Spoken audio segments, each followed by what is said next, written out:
Archaeologists lifted clay tablets from the Mesopotamian plain, and a forgotten world spoke. It told of Uruk and Eridu, of ziggurats that reached for the sky, of kings before the flood, and of the Anunnaki who shaped the fate of cities.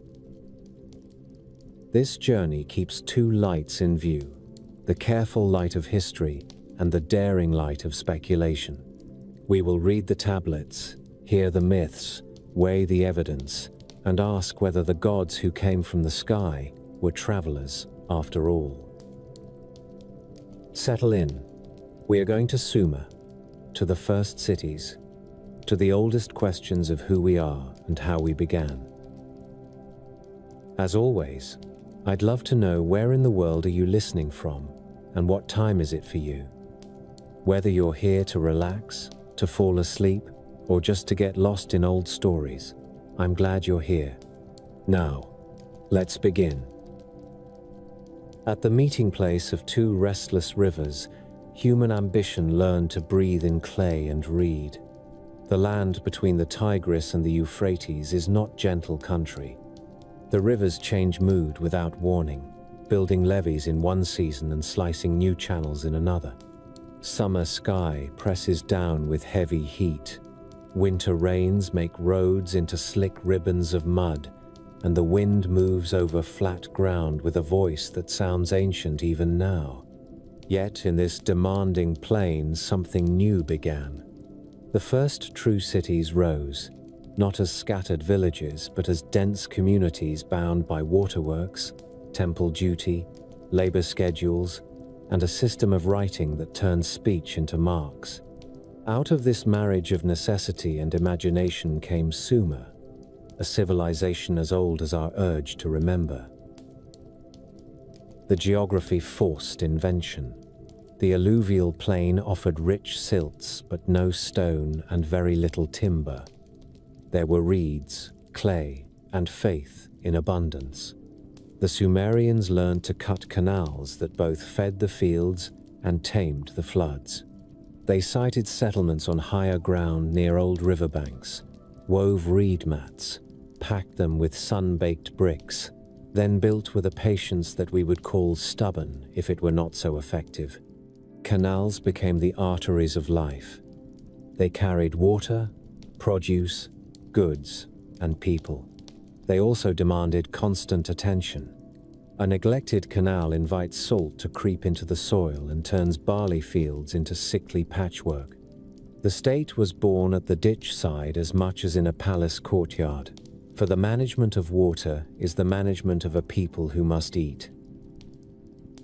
Before Sumer had a name, there were long centuries of preparation.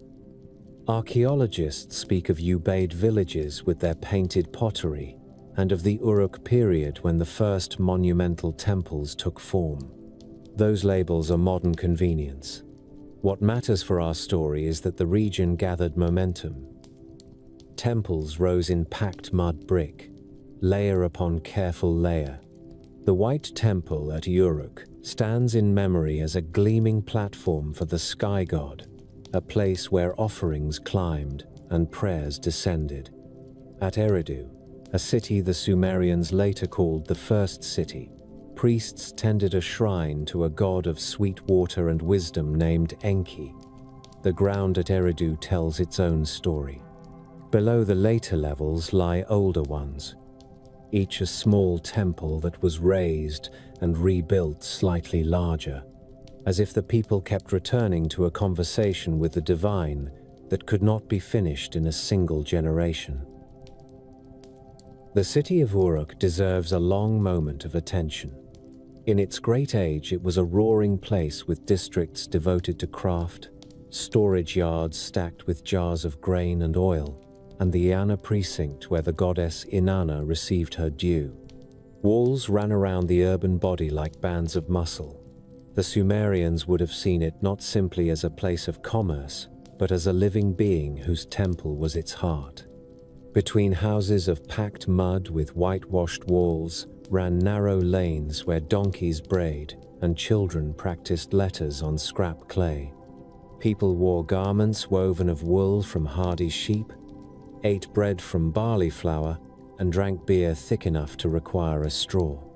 The city was an economy, a calendar, a court of law, a stage for celebration, and a memory machine.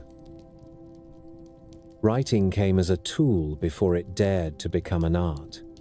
Long before scribes wrote poems, clerks pushed tokens into clay envelopes to account for barley, sheep, and jars of oil. Someone realized that a sign on the outside was easier than breaking open the packet. Someone else realized a sign could stand on its own. By the late 4th millennium before the Common Era, signs scratched and pressed into clay became a system that we call cuneiform.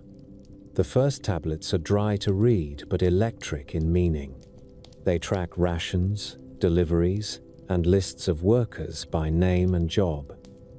They belong to offices in temples that had learned to count souls as carefully as they counted grain. From such humble purpose grew chronicles, hymns, king lists, and the earliest literature that still speaks. It is easy to imagine writing as a quiet act in a quiet room, but the Sumerian school was anything but a sanctuary. The scribal house, the Adaba, was a workshop of repetition and discipline. Students copied sign lists for hours until the stylus felt like an extra finger. The master would correct tablets with a firm hand. Children of officials and priests filled the benches. In time, mastery granted entry to a world of power. To write is to organize, and to organize is to govern. When we hold a tablet that says so many jars of beer for those who dug the canal on the 10th day, we are holding a thread that tied the city to its labor. Sumer was not a loose federation of villages. It was a constellation of proud city-states, each with a guardian deity whose presence anchored identity and law. Nippur had Enlil, a lord of wind and command. Uruk had Inanna and An, the god of the sky. Eridu had Enki, with his sweet waters that seep up from underground and promise life to a dry place. Had its moon god, whose great ziggurat still rises today, a mountain made by hands, its sides stepping upward in balance and beauty. Lagash, Kish, Uma, and others joined the dance of alliance and rivalry. Each city had its ruler, sometimes called Ensi, sometimes called Lugal, words that hint at the politics of authority within a sacred frame. Rulers carved steles to boast of victories and grant fields to loyal servants. The stele of vultures tells of borders contested and bloodshed justified under divine gaze. The temple was the axis. It was a place of prayer, yes, but also of accounting, storage, craft, and decision. We should not imagine a separate sacred and a separate secular. The gods owned fields, flocks, and fish ponds. Priests managed male and female laborers, issued rations, and invoked the divine name over the work. The harvest moved into temple storehouses. From there, it moved out again as wages in kind. When we read tablets that record the ration of beer and bread to named workers, we are watching the temple act as employer, banker, and judge. The line between throne and altar was porous, and that made the city resilient as long as the gods were thought to be pleased. Materials had to be found elsewhere. The plain offered straw and clay, reeds and bitumen, but the builders of cities hungered for stone and fine wood. The Sumerians turned their canals into roads and their rivers into highways. They sailed down to the Persian Gulf and out into open water. They traded with Dilmun, a place often identified with the islands in the Arabian Gulf. They sought copper from Magan, which scholars connect to the mountain lands of present-day Oman. They coveted lapis lazuli that traveled a long distance from highlands, often associated with Afghanistan, and carnelian beads that may have arrived with traders from the Indus lands that Sumerians called Meluha. In return, Sumer offered textiles, grain, and crafted goods. Trade left its marks in seals and tablets, in borrowed words, and in the very idea that the world beyond the rivers could be known and navigated. The cylinder seal is a small marvel. Carved in hard stone with minute figures and scenes, it is rolled across wet clay to leave a repeating image. Officials used seals to secure jars and doors and to sign documents. Each seal is a story in miniature. A hero grapples with a lion. A god receives an offering. A procession winds toward a throne. The imagery is symbolic, a dense language of power and piety. Later writers would see in some of these scenes what they believed were figures in strange helmets or star-like signs that looked too precise. To the Sumerians, these were the marks of divinity and authority. The seal was a key to the administrative world and a theater for myth in one polished cylinder that fit in the palm. In the royal cemetery at Ur, excavators found graves rich with artifacts and silent with questions. Instruments lay where musicians once stood. A queen named Puabi wore a crown fashioned of gold leaves with rosettes that still seem fresh when the light catches them. The famous Standard of Ur, a wooden box covered with shell and stone inlay, shows a banquet on one side and a procession of captives on the other. The two faces of power. Oxen-drawn carts and soldiers with spears march across it in file. The pieces tell us that Sumer knew luxury and ceremony and war. They also tell us that art could turn the business of rule into image that endures beyond the lives of rulers. Daily life rested on grain and dates. Barley went into bread and into beer. Date palms lined irrigation canals and offered shade, fruit, and palm wine. Sheep and goats grazed on stubble after harvest. Fishermen worked backwater channels and the marsh. Craftsmen spun wool and wove cloth, fired pottery on fast wheels, cast copper into tools, and learned to alloy copper with tin to make bronze. The potter's wheel, the wheeled cart, the plough that cut the soil more deeply, all of these emerged in this world and spread outward. The Sumerians also bequeathed to us a number system based on 60 that still echoes in minutes and seconds. Their mathematics allowed land survey, canal measurement, and the keeping of time with a precision that speaks of long nights watching the transit of stars. Religion in Sumer was both intimate and immense. Household altars held small statues that were likely the focus of family prayers. City temples arranged festivals on a calendar of lunar months, each with rituals that bound the citizen body. The gods were many, but they acted within a family of power. An was the highest sky. Enlil carried command like a storm. Enki brought wisdom that was water, and water that was wisdom. Inanna was fierce and brilliant, the embodiment of desire and victory. Cult statues received clothing and food as if they were living. Processions carried the divine presence through the streets at appointed times. Divination read the will of heaven in the entrails of sacrificed animals or in the shape of smoke and flame.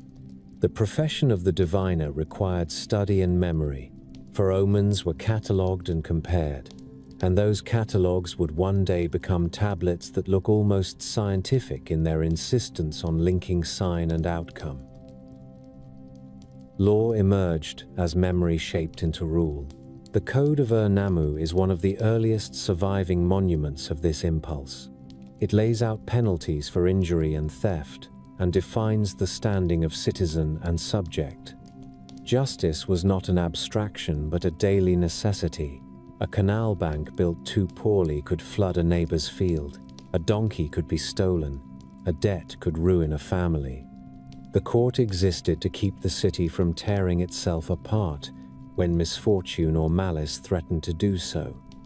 In this world, women could hold property and appear in contracts. Priestesses of high rank moved between temple and palace. One of the most remarkable voices that reaches us from this time is Enheduanna, daughter of Sargon of Akkad, who served as high priestess in Ur and composed hymns to Inanna with a clarity and force that still stand. We should look at the schools once more, for out of them came the poems and king lists that form the spine of Sumerian memory. The Sumerian king list begins boldly. It says that kingship came down from heaven. It lists cities that held that gift, and rulers who reigned before a flood that swept over the world.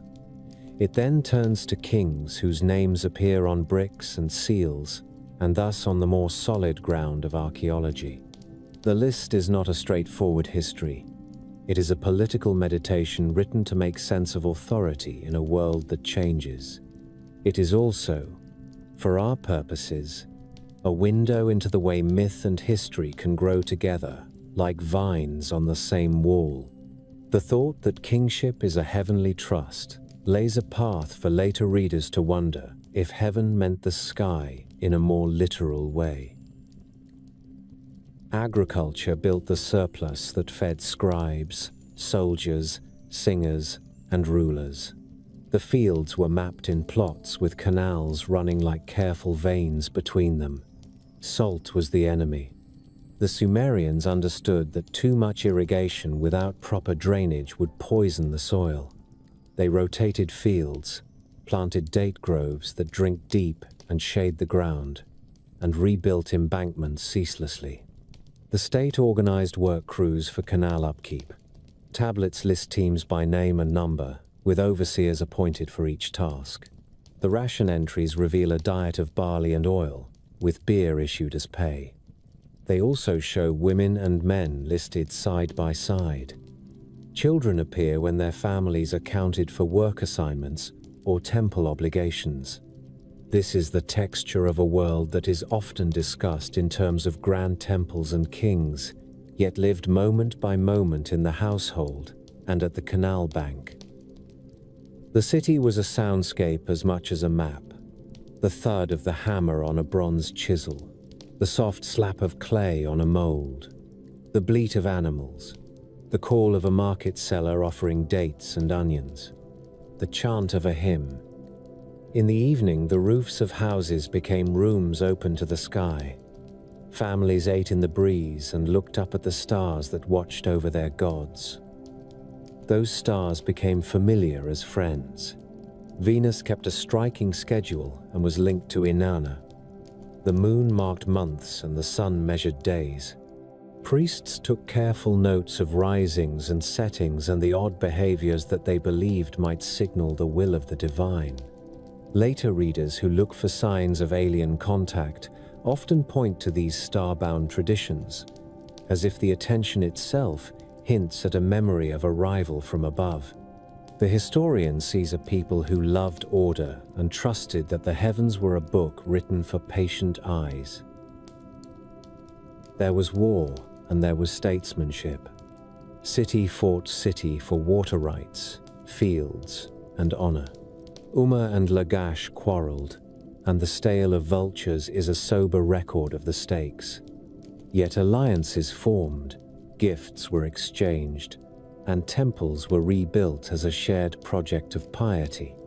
Sometime later, the Akkadians to the north would gather Sumer into a wider realm under Sargon and his heirs.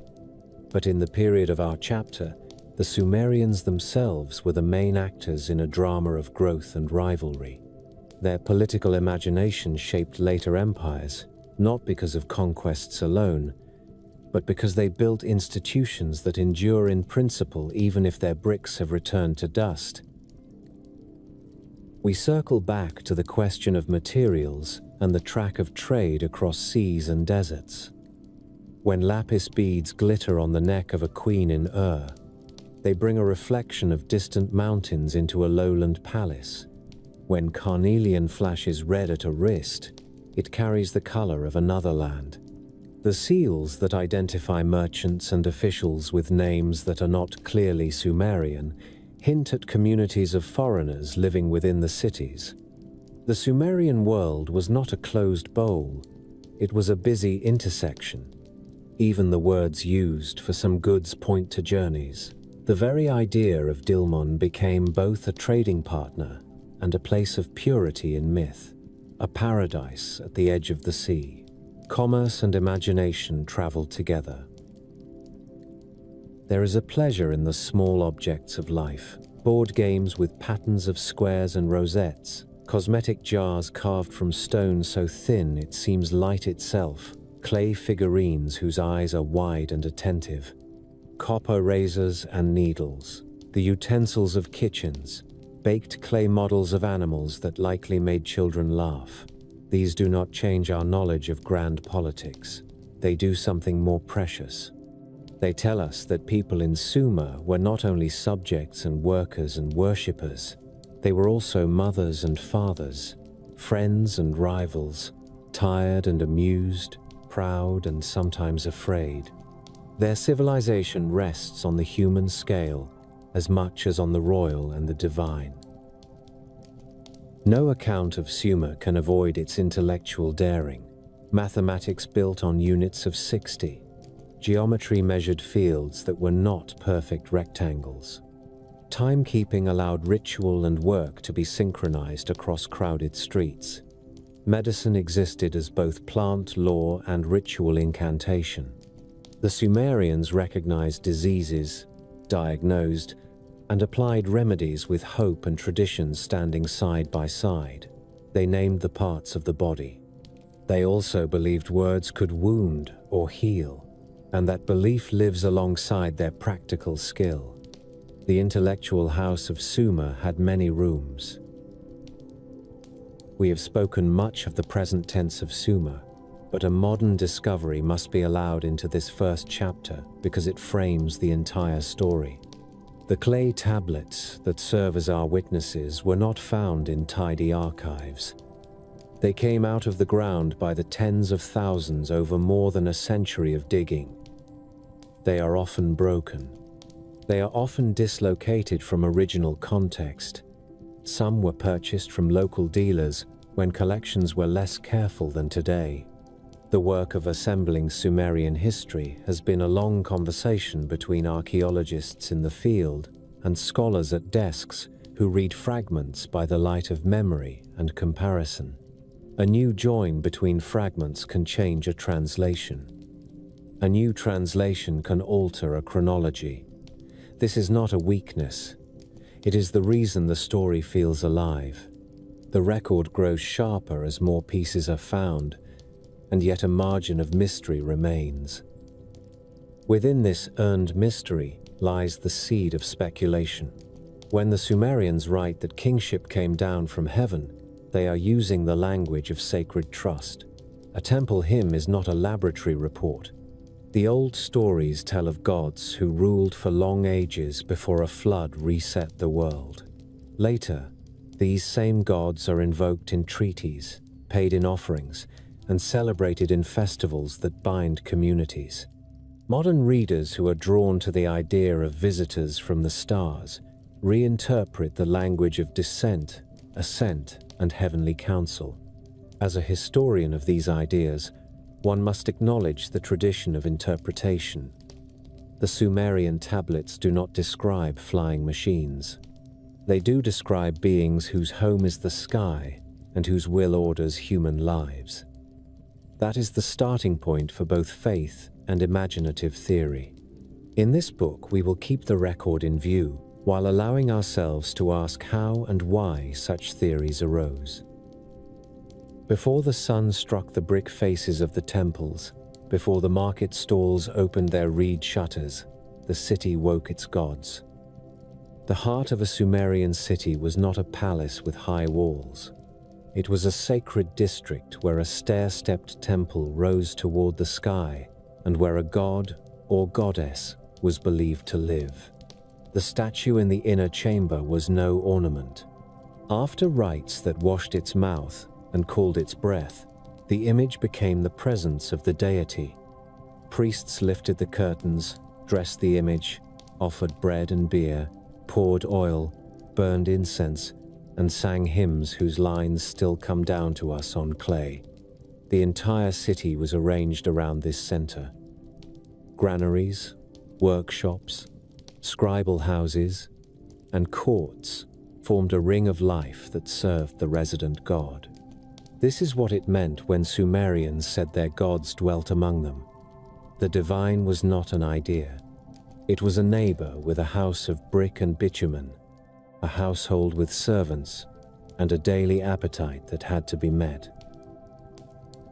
At the head of the Sumerian pantheon stood An, the great sky.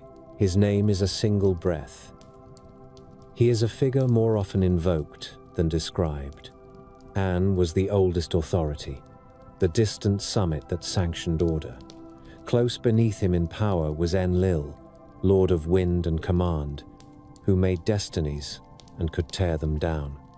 His house was the Ekor at Nippur, a name that means mountain house in a land without natural peaks. To step into the Ekor was to step into the middle of the world as Sumerians understood it.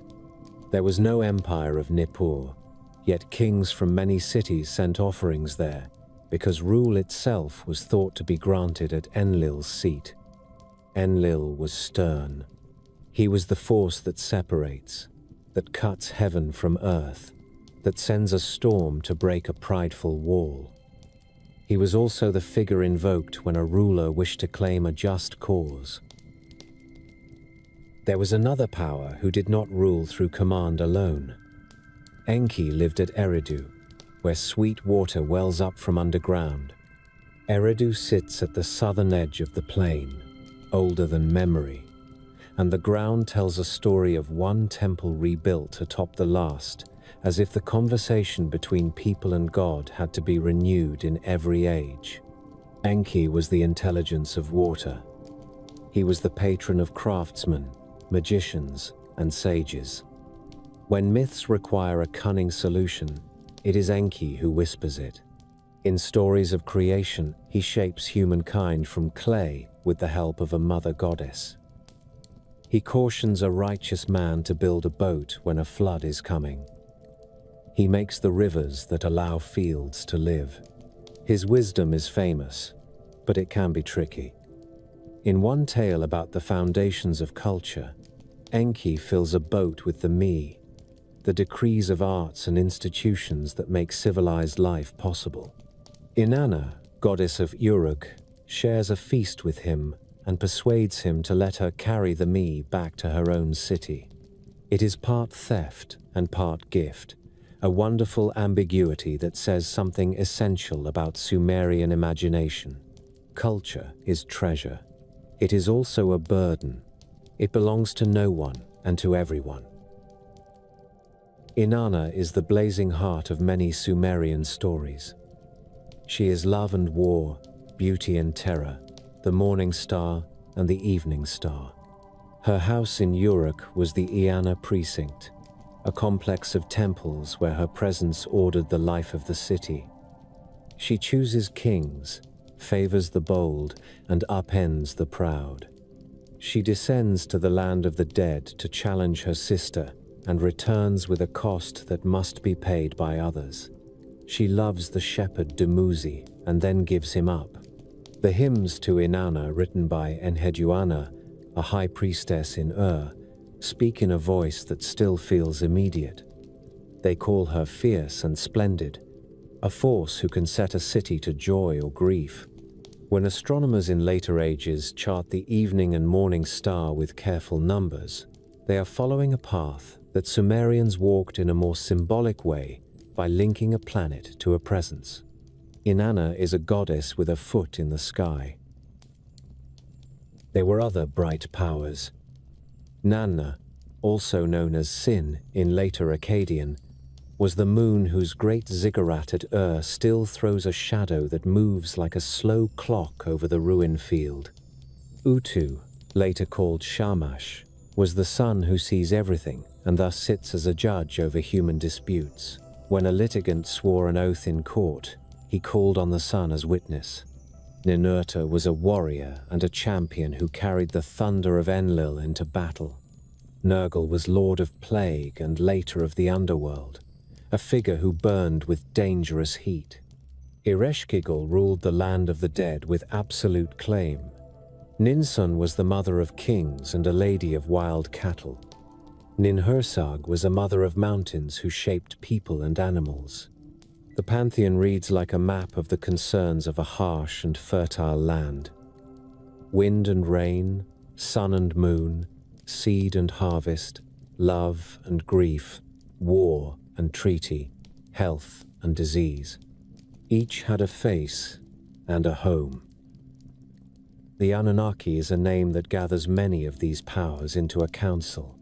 Scholars debate the exact scope of the term in different eras, but in Sumerian and Akkadian literature, it often refers to a group of great gods who decide fates. There is another group called the Igigi, sometimes described as younger gods, who serve in the work of the older powers. Later, myths speak of the Igigi laboring in canals and fields until they rebel, which leads to the making of humans to bear the toil. In poems that do not speak the language of science, this is a vivid explanation for why people must work. It is also a mirror for the life of a temple economy where labor was recorded by the stylus and wages in grain kept bodies moving. The sacred marriage was a ceremony that brought these relationships down to earth. In springtime at Uruk, the king and a high priestess enacted the union of the ruler with Inanna. It was not merely theater. It was a rite believed to renew the fertility of the land and to tether political power to divine favor. The king took on the role of Dumuzi, the shepherd lover. The priestess embodied the goddess. Songs written for this occasion praise the beauty of both and link their embrace to the growth of grain. The rite does not confess a literal belief that gods marry mortals. It asserts that the order of heaven and the order of the city are one fabric. Later interpreters who come with the questions of alien visitation linger on phrases about descent and ascent and divine union with human kingship. The historian sees a ritual that uses the body to speak an agricultural truth. Life depends on cycles. The ruler partakes of those cycles and vows to protect them. The temple staff was large and varied. There were high priests and priestesses who managed ritual and lands. There were lamentation singers who memorized long liturgies to be recited when disaster struck. There were exorcists and healers who knew herbs and chants, and who believed both matter and word could heal. There were cooks, bakers, butchers, brewers, and cleaners. There were scribes who kept accounts and copied hymns. There were craft specialists who repaired vessels and musical instruments for processions. The daily offering was calculated in a precision that borders on obsession. Each god had a certain number of loaves and certain measures of beer. The smoke from offerings rose, and festivals poured out into city streets with music from lyres and drums. These scenes repeat across texts from many cities. They bind together the economy and the sacred. Visitors to the great temples of Ur, Uruk, Nippur, Lagash, Sippar, and Lhasa would have felt a choreography of approach. The ziggurat was not the house. It was the elevated platform that marked the importance of the place and that brought the human body closer to the sky. The actual sanctuary was a set of rooms at ground level where the deity lived and received. Courtyards allowed the public to gather. Side chambers stored offerings and garments. There were kitchens and workshops. There were places to prepare the food and beer. There were rooms where a visitor could consult a priest and present a petition. In the inner chamber, the god faced forward. Eyes made from shell and lapis looked out as if to fix a gaze on the supplicant. The figure did not move, yet in the minds of those who approached it, the god surely did. The speech of the gods was read in many ways. A priest of divination examined the entrails of a sacrificial animal and read patterns in liver and lung. The liver was a diagram of the world. Its lobes and markings were a map of favorable and unfavorable signs. A priest of incantations spoke formulas that drove out demons blamed for sickness. A dream was treated as a letter from a god if it carried the right signs. The movements of planets and stars were noted. A sudden eclipse was written down as a sign that had to be answered with ritual to protect king and land. None of this is guesswork. Tablets preserve handbooks of omens and procedures. The scholar who reads them today finds a mind bent on order and explanation. Where a modern scientist expects controlled experiment, a Sumerian priest expects a cosmos that speaks in repeated patterns that can be learned and consulted. The Sumerians did not speak of a single good god and a single evil adversary. They imagined a council of powers with conflicting desires that had to be negotiated. Enlil could consent to a flood when human noise became too much. Enki could find a way to save life despite that decision. Inanna could reward a city and then abandon it when she felt insulted. Nergal could bring plague as a punishment, but could also be propitiated and turned aside. This is a complicated psychology projected onto the sky. It makes the gods seem deeply human and not entirely predictable. It also allows human communities to talk about misfortune without surrendering to despair. If the gods are a council, perhaps policy can be changed with the right approach. Petition, sacrifice, lamentation, vow. The ritual system is a political system with the cosmos as its court. Power within a city depended on the goodwill of the deity. When a ruler was enthroned, he took titles that linked him to the patron god. It was common to record that a deity had chosen a king and set him on the seat. The display of piety was therefore a form of legitimacy.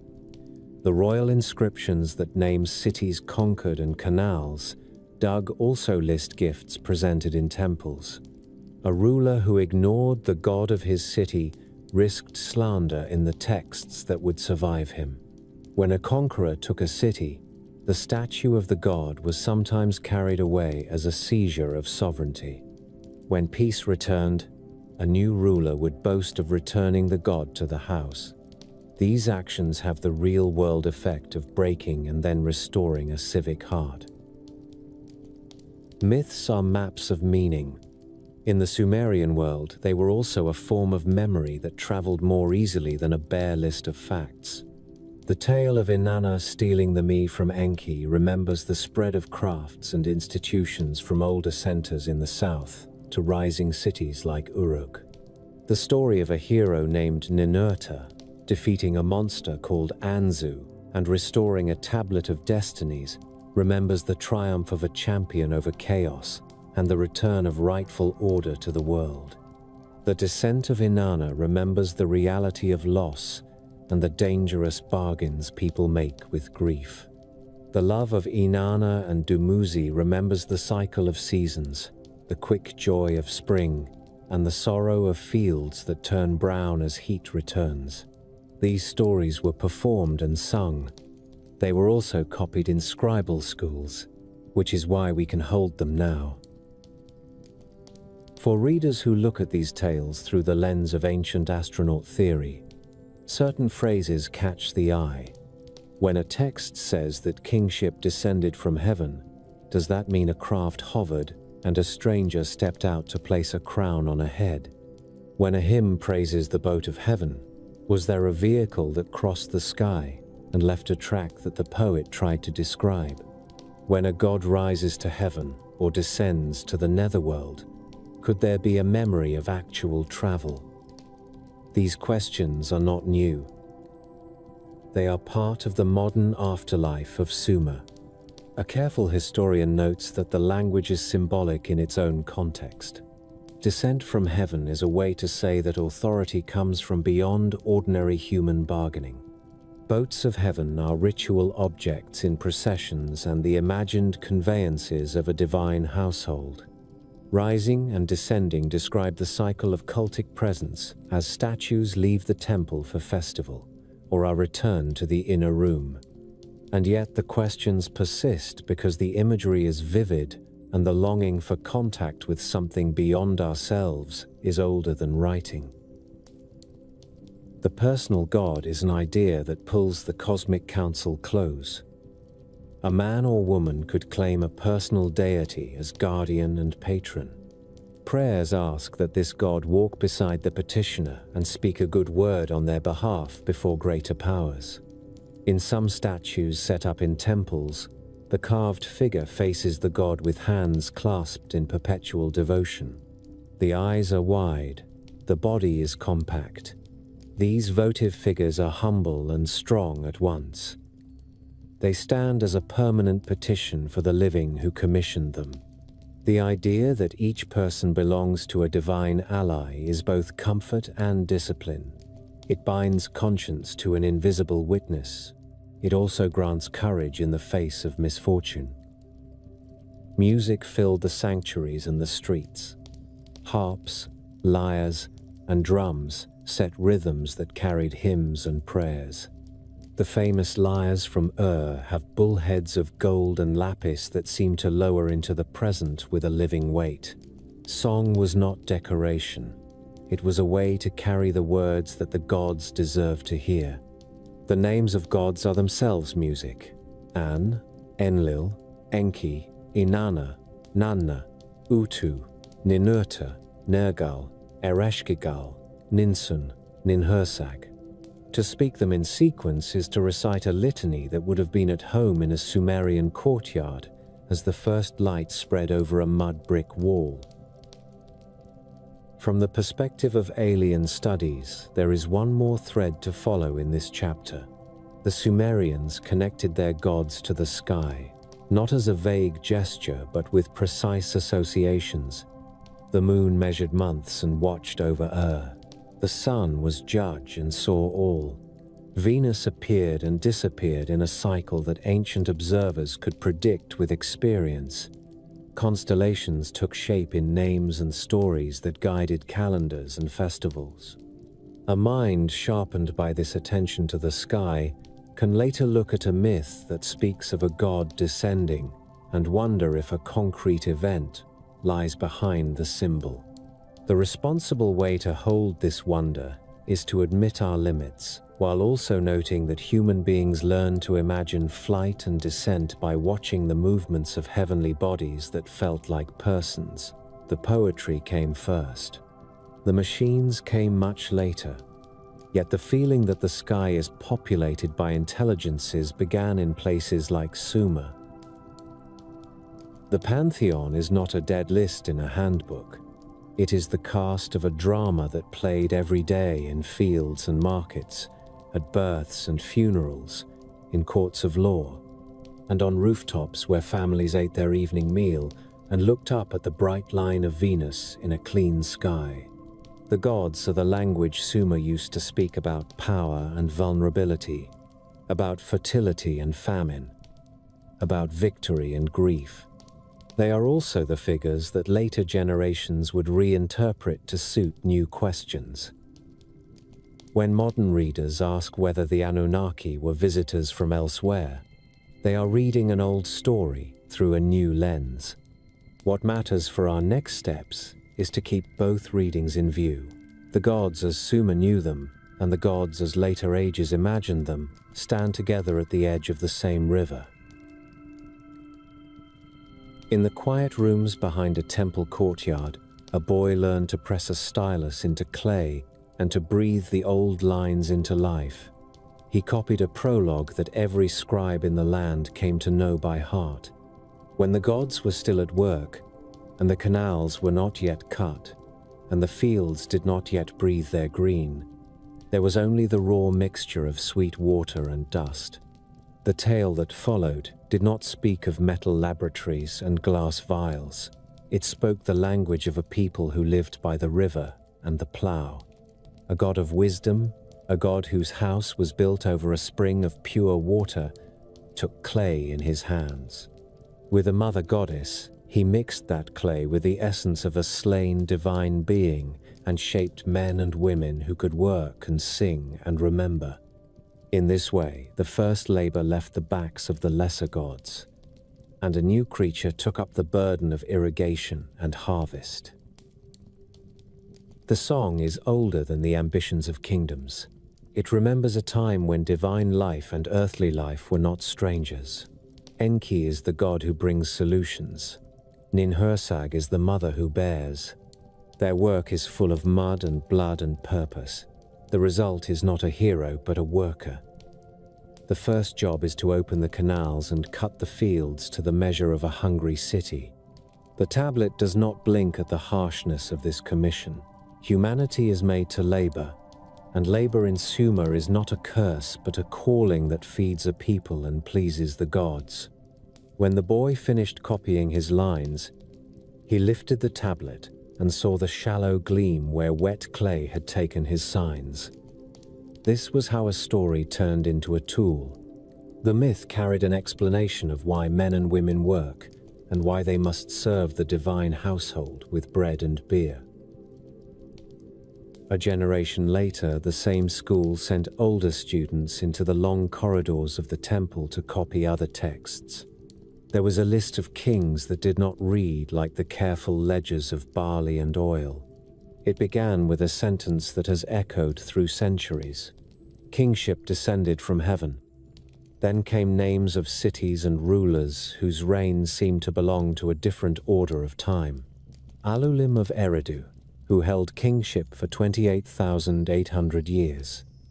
Alalgar of the same first city, who ruled for 36,000 years. The list continued through a handful of antediluvian kings whose spans add up to a length of time that is as extravagant as the desert sky. Then the line that breaks the world in two. The flood swept over. Afterward, the list said, kingship was renewed again in Kish, a place that exists in the earth that we can dig, and in inscriptions that we can read. The prism that carries this list is not an invention of poets. It is a piece of clay that bears the marks of a scribe working for a court that cared about the story of legitimacy. It came to light in the modern age with other tablets lifted from the ground by men who brushed dust with camel hair and packed small treasures into crates for museums half a world away. Scholars puzzled over its sequence and compared it to names that appear on bricks and in steles. Some kings in the later sections are real beyond question. Their names are on monuments. Their deeds are written in firm strokes by subjects who knew the weight of their authority. The list is part myth and part record. It gathers fragments of memory and stitches them to the rising and falling fortunes of cities. It claims that power comes from beyond the bargaining of men and women, that law and authority are gifts brought down like rain. That first sentence, that descent from heaven, holds the double meaning that this book must keep in view. Sacred origin for a political institution, and an image that invites later readers to imagine a more literal arrival from the sky. Between the creation written as clay and blood and the sequence of rulers measured in ages lies the most famous turning in the Sumerian imagination, the flood. The story appears in more than one form and in more than one language. In Sumerian, the hero is Ziusudra, the long-lived faithful man of Shuruppak. In Akkadian, he is Utnapishtim, the friend of Gilgamesh who sits far away and remembers a world washed clean. In Hebrew scripture, he is Noah, who builds a vessel by command and brings life through the storm. The Mesopotamian accounts have details that are earthy and precise. A god warns the hero in a dream: build a boat, give up your house, save life. The boat is described with dimensions that sound like the architect is in the room. It is corked with bitumen that Sumerians knew as a sticky blessing that seals the seams of water jars and the joints of boats. Animals go in 2 by 2. Neighbors are skeptical or angry. The flood rises. The wind and rain go on without mercy. At last, after many days, the boat comes to rest. A bird is released, then another, then another. When dry land reveals itself, the survivor builds an altar. The gods gather to the scent, hungry and relenting. One god is ashamed for the suffering inflicted. Another vows that never again will a flood erase all life, though other punishments may come. The reason for the flood is not a mystery in these tales. Humanity has become too noisy. The great gods cannot rest. The new creatures who were made to feed the temples have begun to trouble the calm of heaven with their endless noise. The solution is as severe as it is clean. A god of command decides to erase the experiment. Another god of wisdom finds a way to preserve a seed. The point is not a lesson about weather. It is a reflection on the risk of creation itself. If you make a being that can speak, it will speak too much. If you make a being that can build, it will build too much. The gods in this imagined council are not distant perfections. They are beings with power and temper. They can be moved, they can be persuaded, they can be divided, and they can be reconciled. The flood marks the point at which humanity becomes permanent in the story, despite divine irritation. A modern reader stands before these tablets and feels two impulses. The first is historical, and it leads to comparisons with river floods that still trouble the region, with alluvial deposits that suggest genuine catastrophe, with rainfall patterns that shift across centuries. The second is speculative, and it asks whether a memory of a global event hides inside the poet's telling. There have been writers who claim that a celestial body passing near Earth caused ice to melt and seas to rise, that the gods in the tale are a council of visitors who could leave the planet and return when it was safe. There are readers who point to odd phrases in hymns and see hints of machines. This book keeps that second lens in view without letting it erase the first. The strength of the flood narrative is that it can hold both ways of seeing. It is a myth born of life on a plane where rivers can destroy, and it is a canvas onto which later ages have projected their own technologies and fears. After the flood, the king list resumes with calm authority. Kingship is installed again in Kish. The world of long reigns measured in ages gives way to reigns measured in lifetimes. The great cities take turns in the Sunday. The list gives this sequence a sacred cadence, as if each transfer were not mere politics, but the will of heaven. In another set of texts, the hero Gilgamesh, who may have been a real king of Uruk, seeks out the survivor of the flood to ask how a man might overcome death. The answer is a riddle that dissolves as soon as it is grasped. Mortality remains. Kings can build walls that last beyond their days. They can pray and sacrifice. They cannot make themselves immortal. Only the gods dwell in that unending day. The creation stories do not end with the first shaping of workers. They continue with a drama of gifts and thefts that explain how culture came to be. In one vivid tale, the decrees that define crafts and institutions are gathered in a boat. These decrees are not cold laws. They are living sparks. They are the essence of music and weaving, of kingship and prostitution, of battle and peace, of silence, and of the argument that makes a court come alive. Enki holds them. Inanna visits him. There is a feast. There is drink. There is charm. There is a moment in which the god of wisdom gives or yields the decrees, and the goddess carries them by boat to Uruk.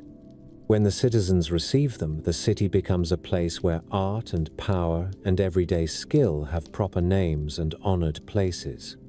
Here again is a moment that later writers read as if information traveled like a cargo. The ancient text is subtler. It knows that culture is the movement of a people's soul from one house to another. The reign of the gods in these myths is a pattern of proximity. They walk in gardens. They judge disputes.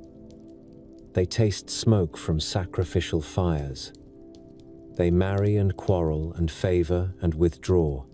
They also step back. The fixed temples and the regular festivals stand in for a presence that is less frequently seen.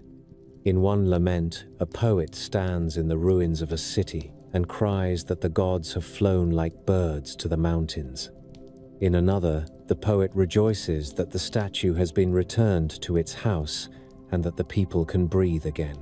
This pattern of arrival and withdrawal became a rhythm that shaped politics and daily life.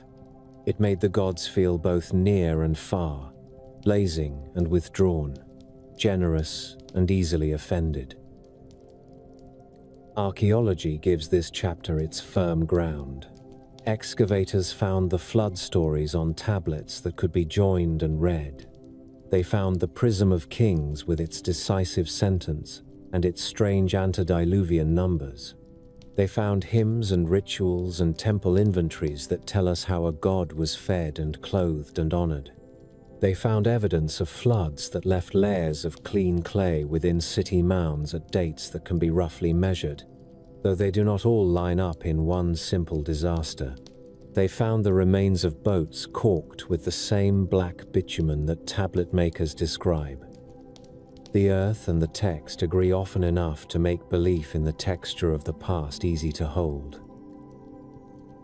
Alien Studies enters this room with questions that are bold.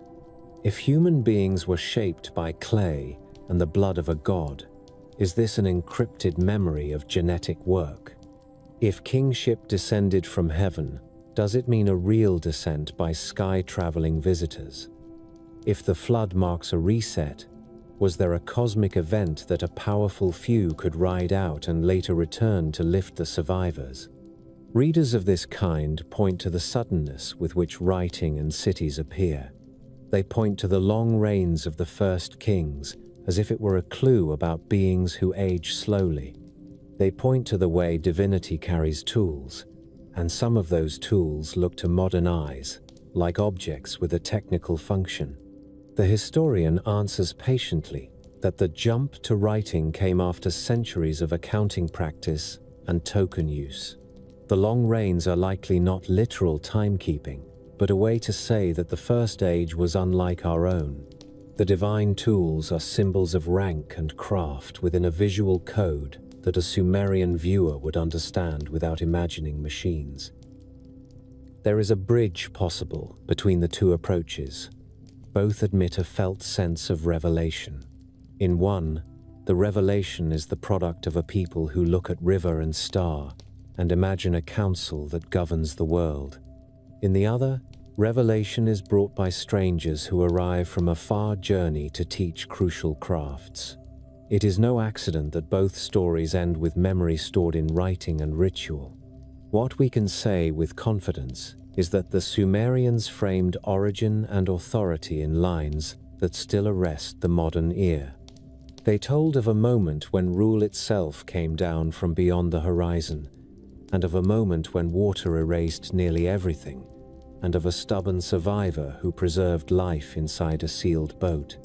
Their kings still speak from broken clay, and their gods still argue with one another on tablets that dry in museum drawers. Some evenings in the temple quarter, a low chant began as lamps were lit. A singer recited the opening lines of the flood tale, and boys who would be scribes repeated in chorus.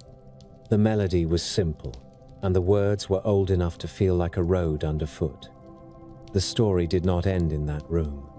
It moved out to the courtyards where judges sat, to the workshops where men shaped clay into bricks, to the roofs where families watched the moon climb, and counted days until the next festival. A city remembers itself by telling how it began. In the shadowed rooms of a temple archive, a scribe turned a clay prism and read the line that separated one world from another. The flood swept over. The words are spare and final. On the same prism, the next entry feels almost calm. Kingship was lowered again to Kish. That single turn from deluge to dynasty is the hinge on which Sumerian memory swings. It moves us from an age when gods ruled as near neighbors into an age when human kings, chosen and chastened by those gods, built walls, kept ledgers, cut canals, and went to war in chariots of wood and leather over the same plains where the first stories were told. Archaeology has given this transition a ground to stand on. In the mounds of ancient cities, excavators have found clean bands of river clay that suggest severe flooding at different times in different places. Shuruppak shows one such layer that some scholars place around the end of the 4th millennium before the Common Era. Kish and show other bands that do not match one single event. The earth says there were floods, and that they were sometimes ruinous. The tablets say there was the flood that ended an age and cleared a space for a new start. The first tells of water and silt. The second tells of meaning. The combination has power. It sets a new stage where the caste wears human crowns but still takes its cues from the divine. Kish appears first as the seat of renewed kingship. It is an early court where the Sumerian language and the Akkadian language already meet. The king lists names, rulers, and assigns spans of years that now fall into ordinary measure. Among these names echoes a legend that later generations loved to repeat. Etana of Kish is said to have sought the plant of birth to secure an heir. He rides on an eagle in a story that ascends to the very sky and then returns to the business of succession and law on the ground. That is the mood of the period. The imagination still reaches upward, but the work of rule is earthly and precise. The age that follows is often called the early dynastic period. It is the time when the cities of Sumer conduct their own affairs while sharing a culture that is recognizably one. The old centers of Uruk and Eridu keep their sanctity. Other places rise with fresh confidence. Lagash, Umma, Nippur, Lhasa, Adab, and more. Each city has a patron god and a palace that now stands more clearly beside the temple. Each keeps scribes who write in a language of administration that is becoming a language of literature. Seals are cut with scenes of offering and battle. Overseers count sheep and jars of oil. Judges record decisions. Hymn singers give the gods their due. In this crowded landscape, Lagash, under its kings, offers the first clear voice of historical ambition. Eannatum, a ruler of Lagash, left behind a monument that still arrests the eye. The stele of vultures stands as fragments now, but its images speak with enough force to cross the centuries. On one side, soldiers of Lagash in tight formation advance with spears and shields. On another, vultures carry the heads of the defeated.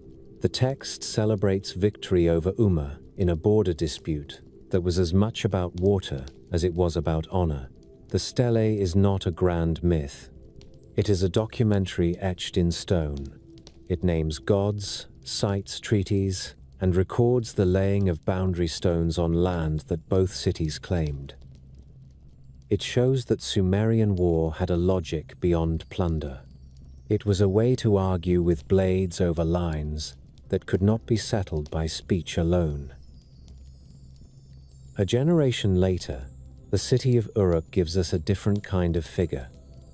The poems about Gilgamesh that took their final shape in the Akkadian language begin in Sumerian before the flood stories were woven into them. The historical core of Gilgamesh is likely a king of Uruk who built strong walls, and who became the subject of tales that grew with each telling. His story meets history in an unexpected place, in the way he travels in search of a survivor of the flood to learn how to live in the face of death. This is what the New Age uses myth for. It is a lens for private grief and public duty, not a chronicle of literal rule by the gods. A new force gathers in the north, in a city called Akkad, that archaeologists have not yet located with certainty. Out of this city comes a man whose name has become a synonym for conquest. Sargon of Akkad appears in later tradition with a birth story that has him set in a basket of reeds and saved by a gardener. Whatever the truth of his beginnings, his career is visible in inscriptions and in the sudden unity of cities that had long been rivals. Sargon defeats Lugalzagezi of Uruk, who had briefly held the cities of Sumer under his rule, and then expands north and west until his realm stretches across most of Mesopotamia.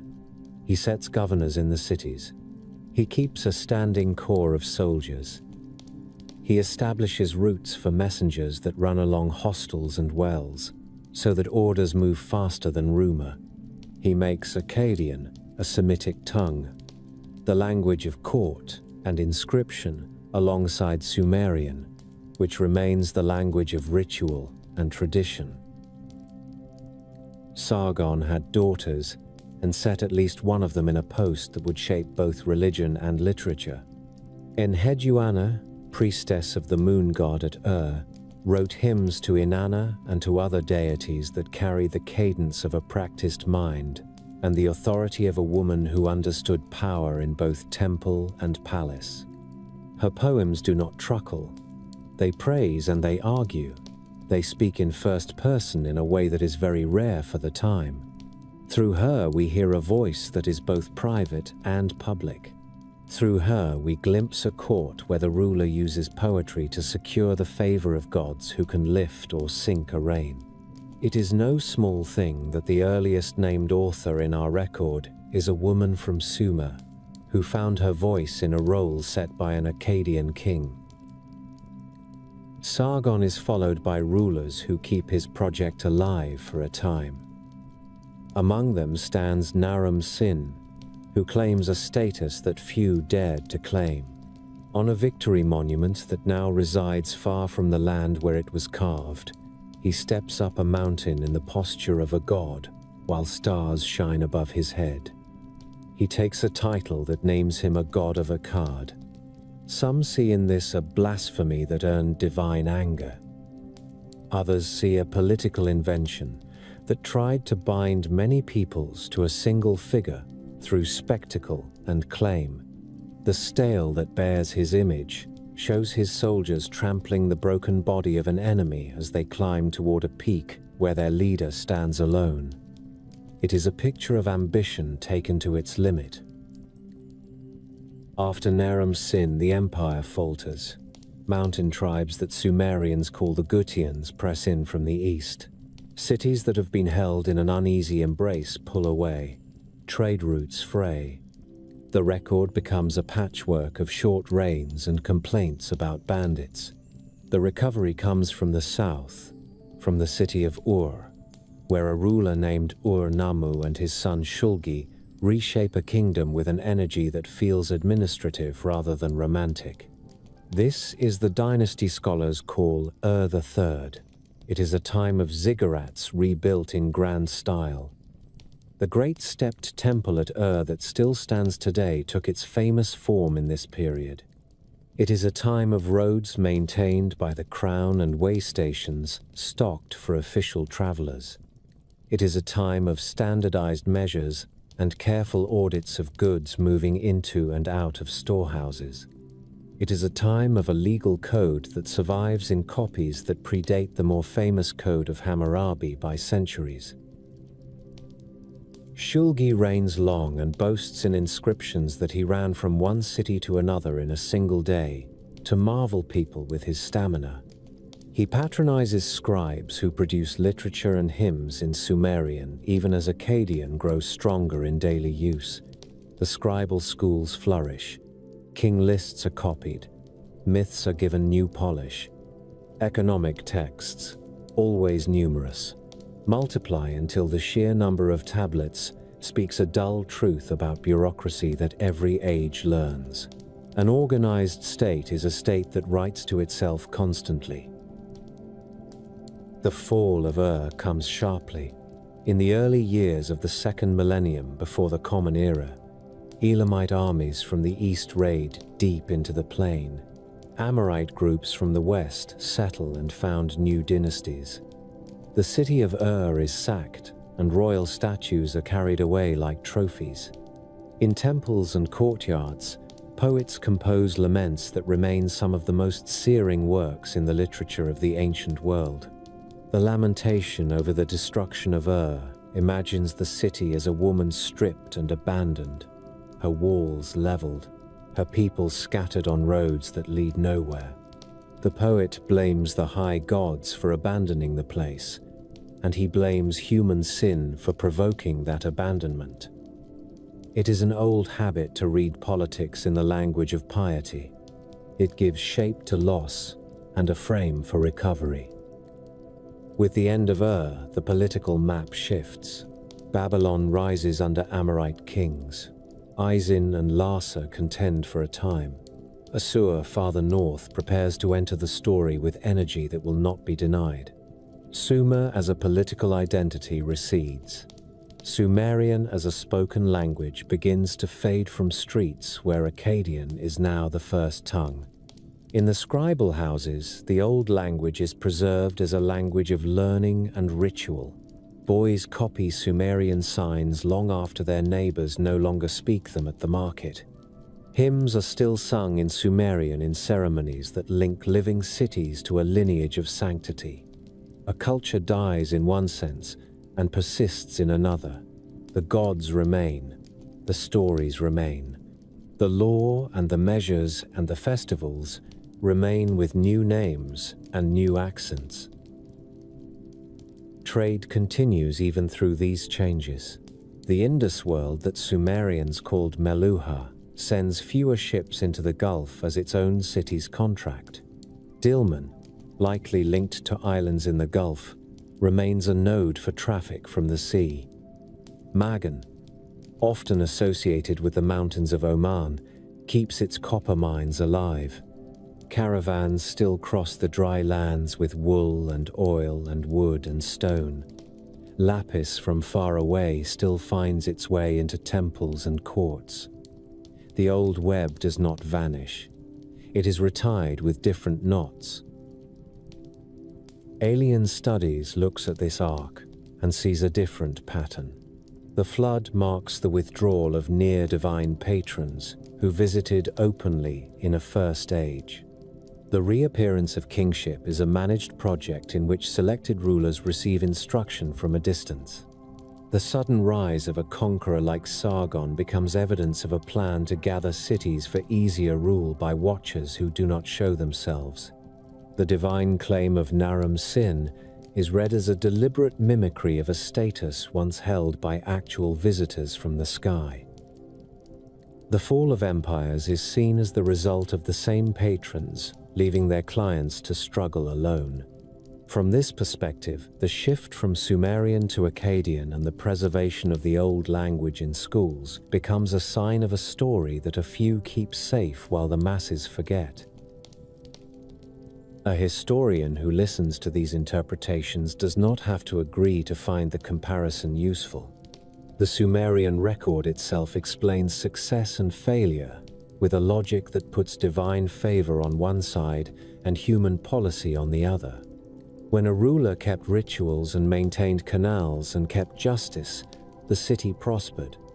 When a ruler neglected the gods and squeezed the poor, the gods looked away. Conquest and collapse were never only material events, they were judgments. That is what the tablets say in the voice of those who lived through them. The journey from flood to first dynasties to empire and fall leaves us in streets where the old language is now a priestly tongue and where the gods have retreated behind curtains that only a few can draw aside. The myths have not vanished.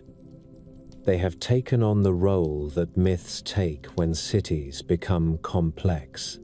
They instruct, they console, they are quoted by lawyers and sung by lovers. They are carved on seals and set in the opening lines of prayers that have become habit. They keep alive the memory of a time when heaven and earth were closer. Even as daily life asks for more grain, more water, more bricks, and fewer speeches. The rediscovery of Sumer began far from the heat and mud of its old canals. It began with an English officer staring up at a cliff in western Iran, where kings had written their names into stone. Henry Rawlinson stood before the Behistun inscription in the 1830s and 40s and copied what he could at great risk, clinging to narrow ledges while wind tried to shake him loose. High on that rock, the Persian king Darius had left a long proclamation cut in 3 scripts and 3 languages. Old Persian stood beside Elamite and the Babylonian dialect of Akkadian. Rawlinson did not know it yet, but the text would serve as a rosetta for the wedge-shaped writing of Mesopotamia. He carried his squeezes and notes into rooms where scholars argued about signs and sounds. While he worked, an Irish clergyman named Edward Hincks broke the first stubborn rules of the script in papers that few read at first. Julius Oppert and other continental scholars joined the effort. In 1857, the Royal Asiatic Society staged an experiment that now reads like a scene from a detective novel. They gave the same inscription to 4 men who had never met and asked for independent translations. The results matched beyond chance. The door was open. Meanwhile, the ground was giving up more than anyone had imagined. Paul-Émile Botta opened trenches at Khorsabad in 1842 and pulled a winged bull from the earth, its head carved with calm authority and its body powerful enough to look alive in lamplight. Austin Henry Layard worked at Nimrud and then at Nineveh in the mid-1840s, cutting into mounds that locals had always known held ruins. What he found astonished Europe. Long halls faced with alabaster reliefs carved with kings, archers, chariots, and siege engines. Rooms filled with tablets baked in a fire that had destroyed the palace and preserved its library. It was the collection of the Assyrian king Ashurbanipal, a monarch who loved books and stored copies of older works. Crates of tablets went by river and sea to London and Paris. In the reading room of the British Museum, assistants began the unglamorous work of sorting fragments, washing them clean, and arranging them by size and shape and hand into sets that might once have been whole. The first great public moment in this story came not with the decipherment of an obscure royal boast, but with a tale everyone already knew. In 1872, a gifted self-taught scholar named George Smith walked into a meeting of the Society of Biblical Archaeology and announced that he had read a tablet from Nineveh that contained an ancient account of a deluge. People in the room leaned forward. Smith was 32 years old, a man who had taught himself cuneiform while working in a printing shop. He began to describe the great flood of the Epic of Gilgamesh. He told how a god warned a man to build a boat, how the man sealed the seams with bitumen, how birds were sent out to test the waters. He read the lines aloud. The story raced through newspapers. The Daily Telegraph funded Smith to go to Mesopotamia at once and search for more fragments. When he returned, he read again to packed rooms. Prime Minister Gladstone came to listen with the interest of a schoolboy. In the public imagination, the sands of the East had given back a story older than the Bible, but strangely familiar. Scholars felt something else alongside the flair and the headlines. They felt the weight of a library that still had much to say. The 19th century loved these discoveries for their biblical echoes. Nineveh and Babylon stepped out of scripture and into the illustrated papers. Yet within the scholarly rooms, something quieter and more consequential was happening. As the tablets were read, it became clear that the language of many texts was neither Persian nor Semitic Akkadian. It was something older and structurally different. Hinks argued that the language was agglutinative, building words by stringing morphemes together rather than inflecting roots. Oppert proposed the name Sumerian in 1869 for the people and the language behind these older tablets. Debates were sharp and sometimes ungenerous, but the evidence grew with every season. Lists of signs and their values, bilingual lexical tablets that glossed Sumerian into Akkadian, and administrative texts from temples and courts made it hard to deny. Under the great Akkadian and Assyrian empires, there had been a deeper layer, an older people whose words still clung to the clay. More spades went into the earth. Ernest de Sarzec dug at Tello, the ancient Gursu, in the late 1870s and brought up statues of a ruler named Gudea, carved from diorite so dense it shines with a tight light. The statues sit with hands folded in devotion and the eyes of a watcher. Their inscriptions name temples, canals, and gifts to gods. They also give us the habit of a local king who built with a mind for water and worship. In the ruins of Nippur, an American team from the University of Pennsylvania worked from 1889 onward and uncovered a huge temple archive that would take decades to read. At beginning in 1922, Leonard Woolley and his Iraqi and British crews opened graves filled with wealth and sorrow. He named it the Royal Cemetery.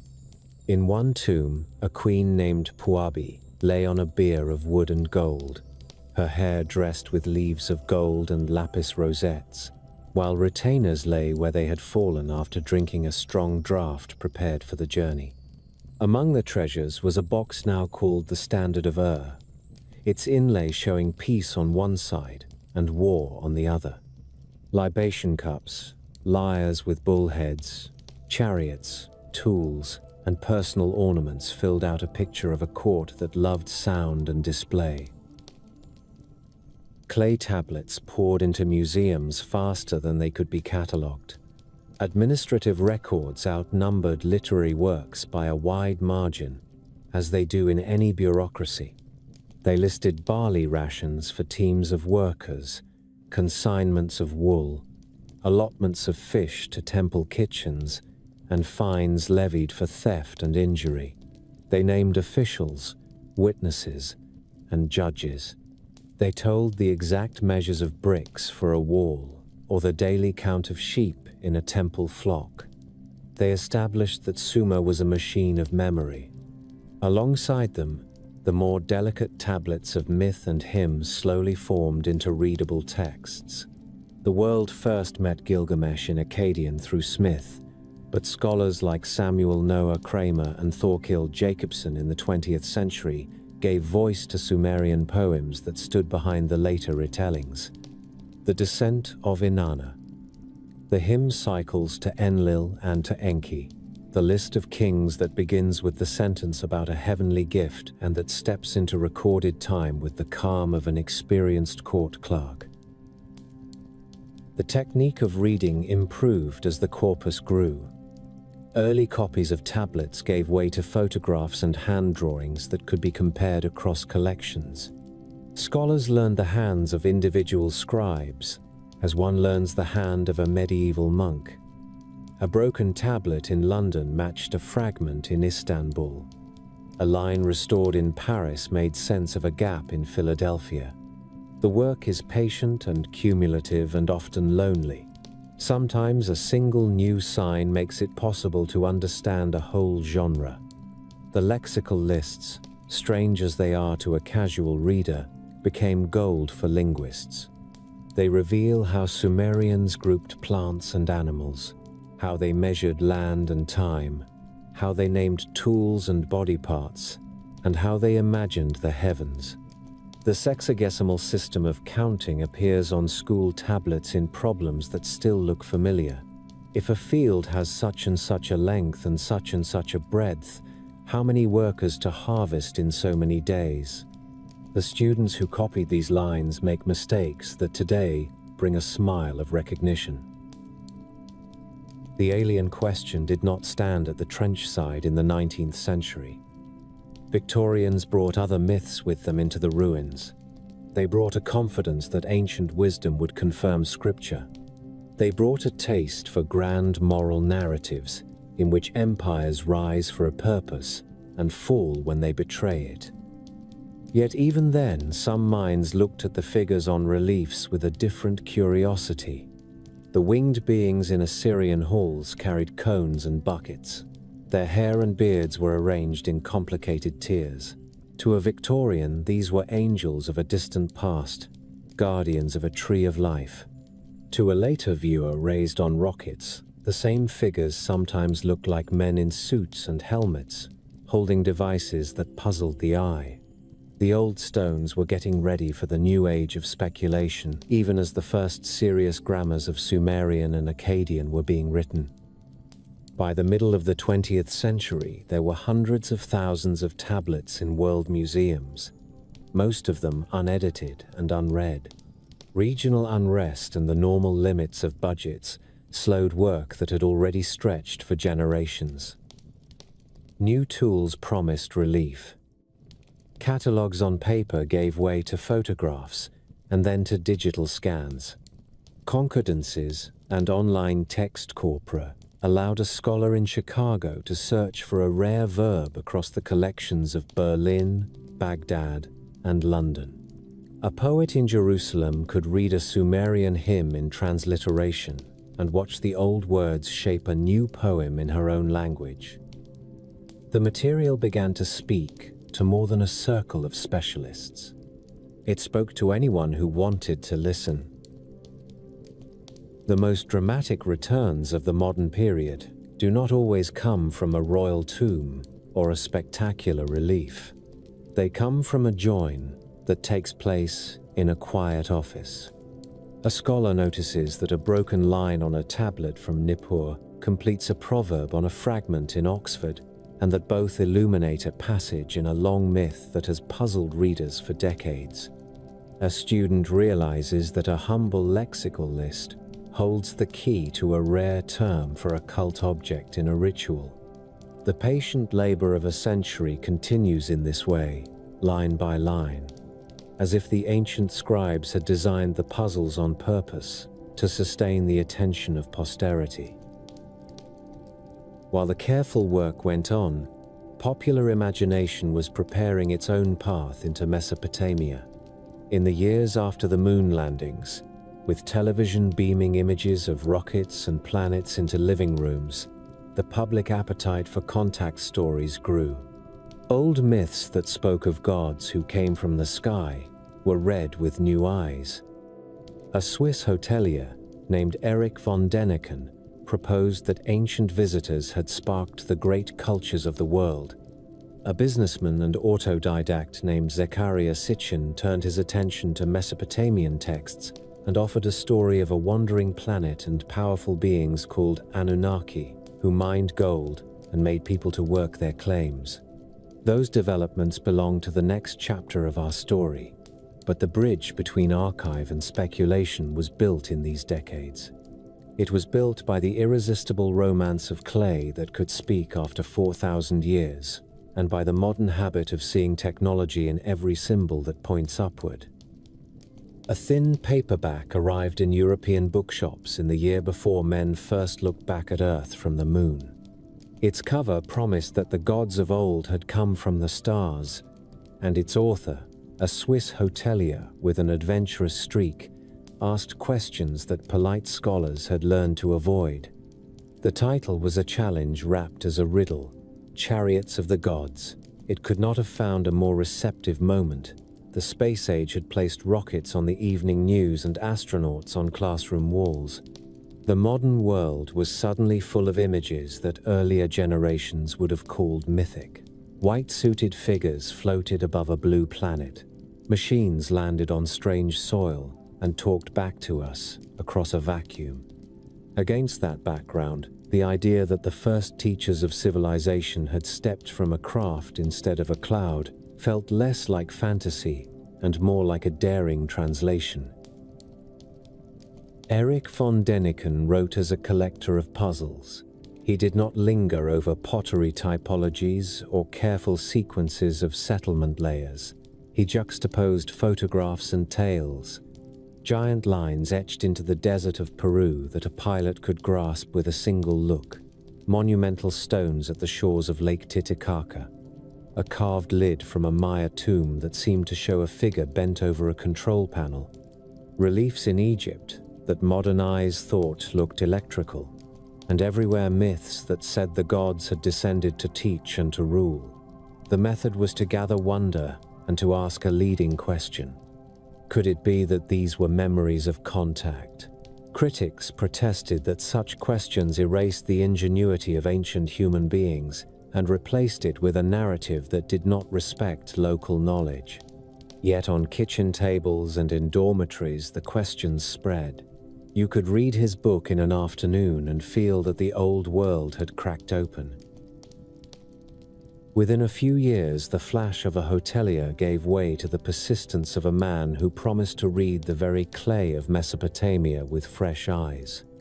Zecharia Sitchin stepped into the argument not as a showman, though he could fill a hall, but as a storyteller who claimed to anchor every chapter in a line of cuneiform. He published The 12th Planet in the middle of the 1970s. The title itself was an argument about how to count. If you counted the sun and the moon along with the familiar planets, there was room for one more.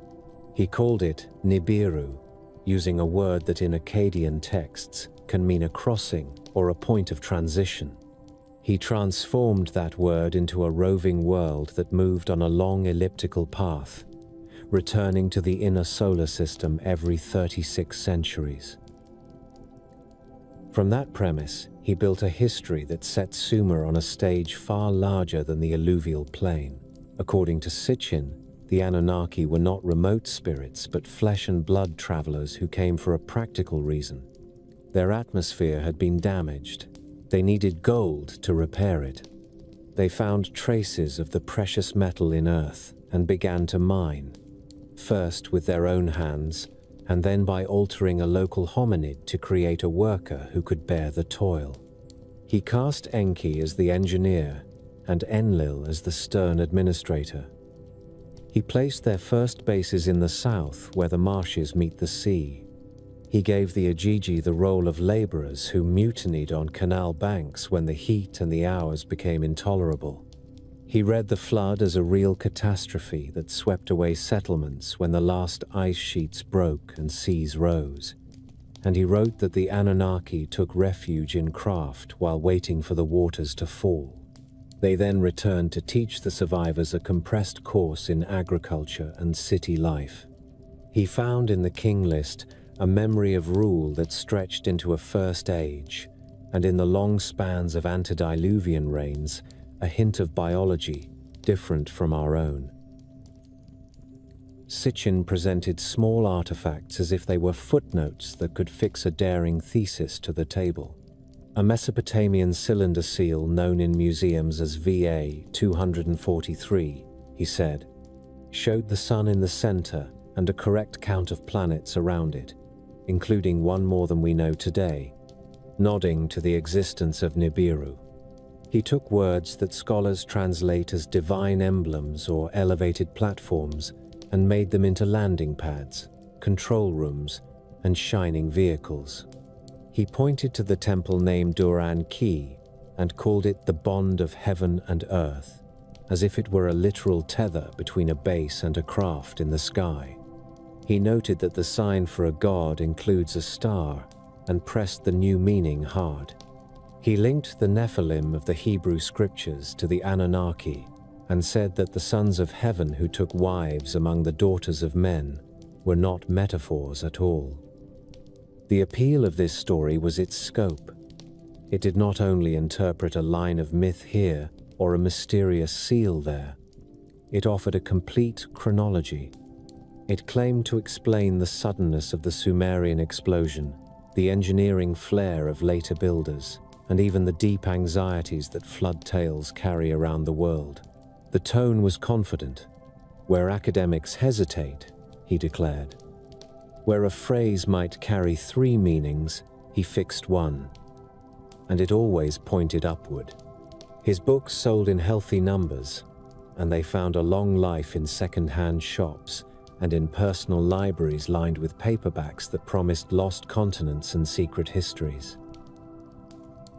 Television amplified the theme. By the end of the first decade of the new century, the History Channel had turned ancient alien arguments into a long-running series that stitched footage of temples and pyramids with interviews. The camera would rise above a ziggurat and glide across its lines, while a voiceover asked whether this could have been a beacon. Cut to a desert where petroglyphs looked like stars. Cut to a stone that showed a figure with a helmet to modern eyes and a crown to any art historian. The show was careful to keep the refrain in the interrogative. Could it be? Was it possible? Yet the accumulation of images worked like a drumbeat. A viewer came to feel that the evidence was everywhere and that all a person needed was the courage to connect the dots. Sumer held a central place in this new mythology because it offers what no other early culture can match. It gives us named gods who teach and command. It gives us the first texts that speak about kingship descending from the sky. It gives us long lists of rulers who belong to an earlier time with a different measure of years. And it gives us a flood tale with details that feel technical to modern readers. It also gives us cylinder seals, whose tiny carved scenes can be interpreted in the direction of machinery if you want them to be. This combination of early, explicit, and evocative was irresistible. Other writers provided sidelights that reinforced the mood of the age. Robert Temple published The Sirius Mystery in the same decade as Sitchin, arguing that a people in West Africa preserved knowledge of a companion star to Sirius that could only have been given by visitors. That claim would not survive careful work in anthropology and the history of ideas, but it proved that the appetite for a learned contact story was not a single strand. It was a braid that included astronomy, folklore, cartography, and a suspicion that official narratives hide as much as they reveal. The climate of thought welcomed the figure of the researcher who stood at the edge of academia and who talked directly to readers without apology. The counterweight to this movement sat in the same museums that had boxed the tablets with such care. Curators and field archaeologists who had rebuilt chronologies from broken walls and carbon dates did not only disagree with Sitchin and the television producers, they felt something more personal. They felt that the work and the skill of ancient people were being set aside without a fair hearing. They could explain how Egyptians cut and moved stone with patient teams and copper chisels and dolerite pounding stones. They could show how Andean masons shaped blocks with abrasion and trial fits. They could align the rise of complex societies with irrigation costs, trade routes, seasonal labor, and the productive force of ritual. When they turned to Sumer, they could point to centuries of slow change behind the swift emergence of writing, to the long prehistory of tokens and bullae and early signs, to the undeniable record of a city economy that grew out of named families, named offices, and the need to keep track of bread and beer. Skeptics of the ancient astronaut idea also examined the specific items that had become favorites in late-night conversations. The seal that Sitchin said showed the solar system does not show a round sun with planets around it to a reader trained in Mesopotamian iconography. It shows a star sign and a god seated before it while attendants bring gifts. The star is a symbol of divine status, not an astronomical diagram. The words that he translated as aircraft can be read in ordinary senses that fit ritual and architecture. The number 3600 appears in lists, as a large unit in a sexagesimal system without needing to mark a return of a wandering world. The kings who reigned for long ages before the flood fit a pattern seen in other cultures where mythic ancestors carry spans that declare difference rather than keep time with a calendar. Yet, even blunt rebuttals did not entirely quench the fascination. The cultural forces that lifted these theories into popular air were not easily dismissed. There was a democratic energy in them. You did not need a degree to participate. You needed curiosity and a willingness to look at a photograph and say what you thought it resembled. There was also a story about secrecy that appealed to a public that had lived through wars, decided in rooms with closed doors. If governments can hide, perhaps universities can hide as well. Add to this the simple romance of distance. Mesopotamia sits in the imagination as a place of first things, the first cities, the first signs on clay, the first codes of law. To say that the first teachers were not of this earth gives that romance a new and slightly dangerous edge. In this setting, the Anunnaki became more than a word from a tablet. They became characters in a living myth that reached into talk shows, comic books, games, and songs. The name appears on t-shirts and in late-night radio. It is shouted and whispered. It holds everything from the tidy speculations of a reader who wants to keep the door of wonder open to the elaborate conspiracies of those who say that the same visitors now sit behind thrones and corporate boards. The distance between a clay tablet and a rumor is short in an age that moves ideas at the speed of the next click. There is a photograph that captures the hinge between archive and imagination. A small cylinder of stone lies on a piece of neutral cloth in a museum photographer's light. Its carved surface shows a god on a throne and attendants with their hands raised. The seal is rolled on a thin slab of damp clay, and the impression looks like a strip of film, crisp and orderly. In the room next door, a visitor leans over the glass and says that he can see a machine. The curator smiles and begins to explain the old symbols. The two are not enemies. They are both paying attention to a difficult past. One believes the past hides a visitor. The other believes the past hides the human beings who created the world that gave us writing and law. They stand side by side at the glass, and the cylinder lies between them, mute and patient. In a quiet study where light fell across a clay fragment, two readers sat with the same text and saw different worlds. The first traced the wedge marks and spoke of scribal habits, determinatives, and context. The second leaned back and pictured a skycraft standing on a flat plain while people in woolen skirts shaded their eyes. The fragment bore the simple star sign that marks a divine name. To one reader, it meant God. To the other, it meant the sky in a literal way. Between the two lay the hard ground of archaeology and the restless reach of speculation. The first distinction a student learns in this field is that a tablet is not a diary. It is a shaped object that belongs to a room and a shelf and a sequence of hands. The little star that sits before a divine name is called a determinative. It tells the reader that the word to follow is the name of a god. It does not narrate a voyage. On cylinder seals, the same sign appears as a star or rosette to show divine status. This is the grammar of the image and of the script. When a seal from museum cases is brought under a lens and rolled across damp clay, it produces a neat scene, a seated god, an attendant with raised hands, offerings. The star hovers to say that the figure is not a courtier, it is a god. A 20th century writer may look and see a control panel and a helmet. The seal cutter saw sanctity and rank. The same tension surrounds the little word that gave a planet its rumored path. Nibiru in Akkadian is a crossing. In some astronomical lists, the term can name a point where a star or planet crosses a given track. In later theology, poets use the word for the star of Marduk as the god who orders the sky. There is no staff list of orbits attached to the word. There is only usage, and usage in Mesopotamian texts is varied and precise in its own way.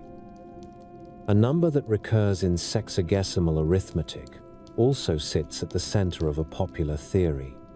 3600 is a large unit in base 60 math. It belongs to the same family as 60 and 300, and many other units that scribes use to count grain, time, and distance. To turn it into a calendar of the return of a wounded world is an elegant leap. It is not what the tablets offer. Consider the famous seal that some say shows the solar system as a diagram centuries before Copernicus. In the printed page, the small circle at center looks like a Sunday. Around it are dots that could be planets. To an art historian, the center is a star as emblem. The dots are attendants and symbols. Gods sit. Mortals attend. Gifts are presented. The line ground beneath the scene is not a table, but the standard that carries the figures. The seal cutter, who made the original, worked with a drill and a burin against hard stone the size of a thumb. He was not drawing a map. He was carving a badge that could mark a jar and close a door and sign a receipt. The strangeness of the modern reading says more about modern eyes than about the seal. There is a second library to consult beyond the seals and the scraps that thrill the imagination. It is the long series of omen texts that begins with the movements of planets and ends with the fate of kings. The compilers of Enuma Anu Enlil recorded the risings and the settings of the moon and the strange behavior of Venus. They listed eclipses and the odd days that followed them. They wrote with a seriousness born of danger. If the moon is dark on this night and a wind from the west rises, then the king should not eat in the open. The logic is not ours. It is not careless either. It reveals a habit of watchfulness that becomes science when it leaves the court and enters a school. But even before that shift, it is a record of exact attention. The same minds that copied myths of gods descending also counted days between the disappearances and the first lights of Venus. The poet and the clerk lived in the same house. When we move from texts to the built world, the case for human hands grows louder. Every ziggurat in the plain is a lesson in stages. At the great tower of baked brick is not a single lift of genius. It is a platform built atop a platform, repaired after rains, faced in places with fine-fired brick and bitumen, and reinforced where a corner began to slump. Bricks carry stamps of kings and the marks of work gangs. Some bricks are misfired and were used anyway inside where no one would see.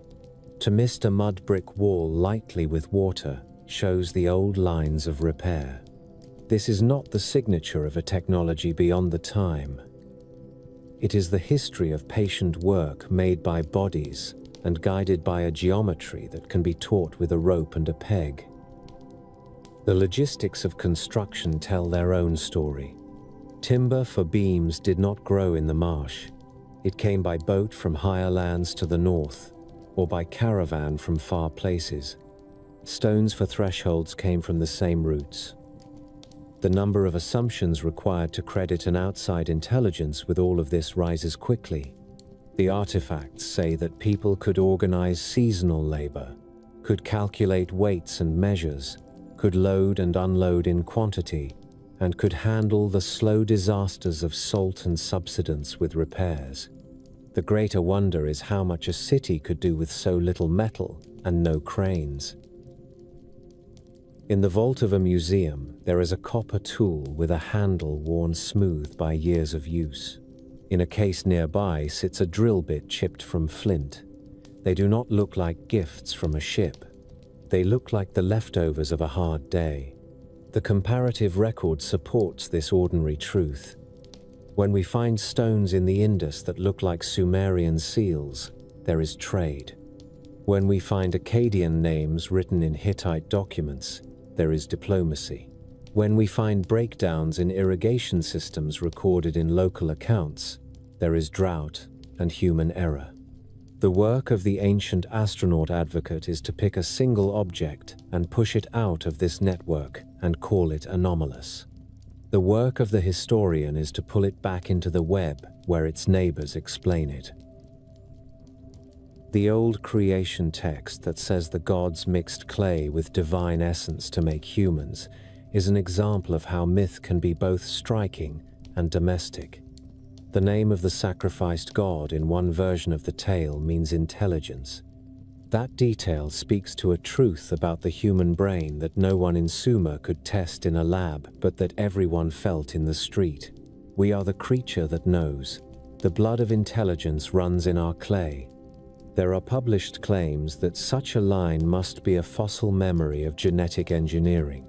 The genetic record of our species speaks a different language.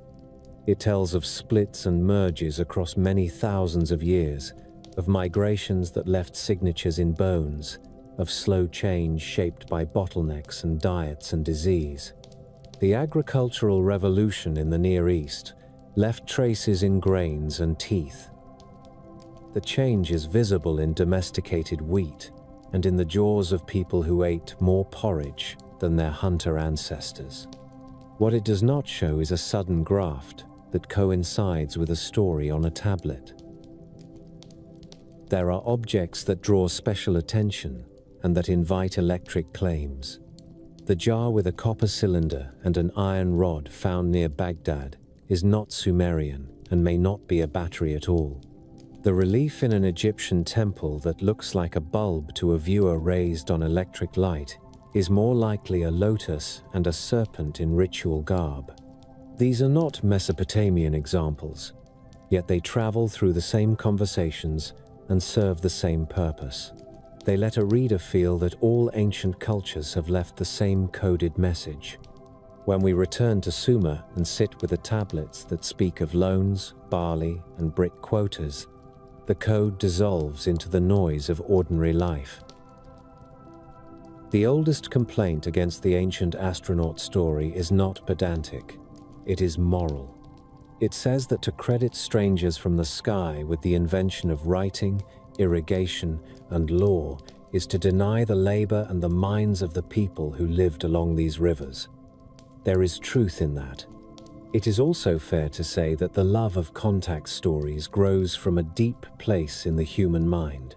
We want to belong to a larger tale. We would like our first teachers to be as grand as a planet moving on a cold course. The best way to honor both facts is to keep the human record in view and keep the door of wonder open without letting it become a flood that washes away our debt to the past. In a field trench at the edge of a mound, a student pulls a tablet the size of a hand from the spoil of a looter pit. It is a ration list. 2 men are named. 1 woman. A child is listed in a group that receives less beer. The tablet is dated by year name to a reign that we can place in the late 3rd millennium before the Common Era. In a gallery, a visitor stands before a polished diorite statue of a ruler of Lagash and feels the gravity of a gaze carved 4,000 years ago. In a living room, a person watches a show that asks again whether the first gods came from another world. All 3 scenes belong to the same present. The clay will tell what it can. The stone will keep its silence. The question will wait for an answer each reader must compose in private. In a gallery with skylights and quiet guards, a child presses her face to the glass and reads a museum label that carries a word with a strange music. Anunnaki. Just beyond the label, a clay tablet lies in a cradle of foam, its edges worn and its lines shallow with age. In the library across town, a graduate student scrolls through a digital image of that very tablet and tries to tease a faint wedge into meaning. On a phone in a living room, a video plays a montage of ziggurats and star fields, while a narrator asks whether our first teachers came from the sky. The same name moves through these rooms with different weights. It is an ancient plural for a council of gods. It is a modern emblem for the hunger to know whether we are alone. Between the glass and the screen, between the label and the narrator, the Anunnaki have become a living question. The legacy of Sumer did not end when its language faded from market stalls. It passed into Akkadian prayers and Babylonian rituals, into Assyrian libraries, and the long memory of priestly schools. The figure of a divine council that decides fates left its imprint on later Near Eastern religion. The story that kingship is a gift lowered from the beyond gave rulers of many ages a way to speak about their right to govern. The tale of a world-consuming flood traveled into new tongues and found new listeners in hills and plains far from the Tigris and the Euphrates. When Greek writers gathered reports from Babylonian scholars, they carried East Bank memories into West Bank philosophies. When sons and daughters of the Levant wrote their scriptures, they echoed themes first shaped in the southlands of brick and clay. The Anunnaki are not quoted by name in those later books, but the shape of a world in which heaven speaks and earth answers remains. The endurance of the Anunnaki in our own time has its own logic.